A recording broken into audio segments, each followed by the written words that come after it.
The Palais on Belle, our next island stop, was just 50 nautical miles from Port Joinville.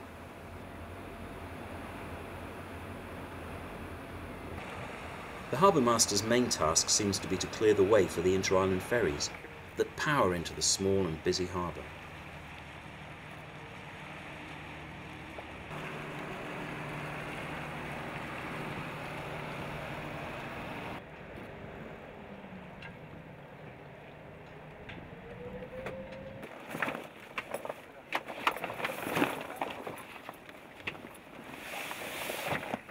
This is actually the first time we've needed the dinghy. Everywhere else on the trip so far has had visitors' pontoons.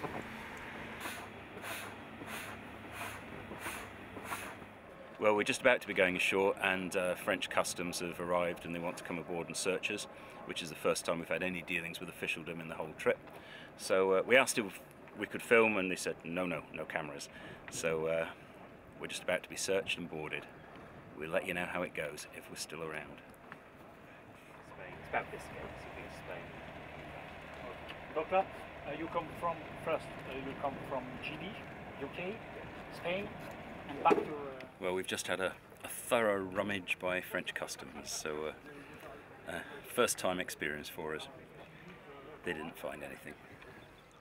These offshore islands of Biscay are studded with fortifications, and they're all almost 400 years old.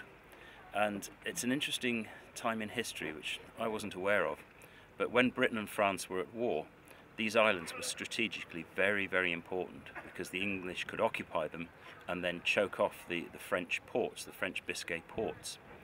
This island was in fact occupied by the British, and in a treaty deal was swapped with the French for Nova Scotia. So we gave it back, and instead we got Nova Scotia. But the fortifications, even though they're about 400 years old, are still here, not just here at the harbour, but all around the island. And most of the fortifications throughout Biscay were built by a man called Vauban, a major engineer of his day, very, very important in fortifying the whole coast. And likewise, he was also involved in sieges. When towns were laid to siege, he was also the mastermind between dealing with that as well. So we're just going to go ashore and have a proper look at the fortifications, but it's such a strange little quirk of history that I never knew until we did this trip, that we, the British, actually occupied these islands and used them to choke off the French ports in Biscay.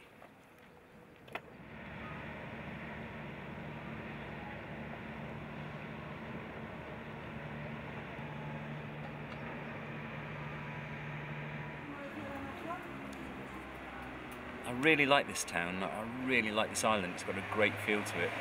And I've realised there's one thing you can do with a boat that you couldn't really do any other way, and that's explore the islands of Biscay. To come out to each of the islands, there are always ferries, but they always go from different points of the mainland, so you'd be driving along and trying to sort out ferries and schedules. With a boat, you can just island hop, and there are intriguing islands. There's history, there's beauty, you can cycle around them. You can just chill out like we are at a cafe having lunch.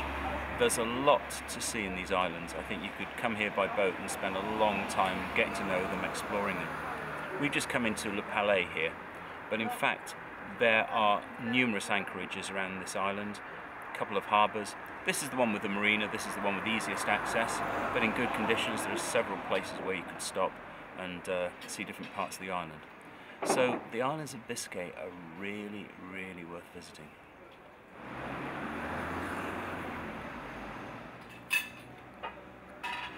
Looks good? Looks good. Bon app.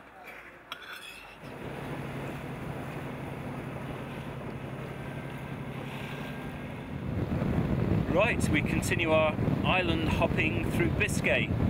And we're going to head again northwest to the Ile de Goix, where we're going to spend the evening.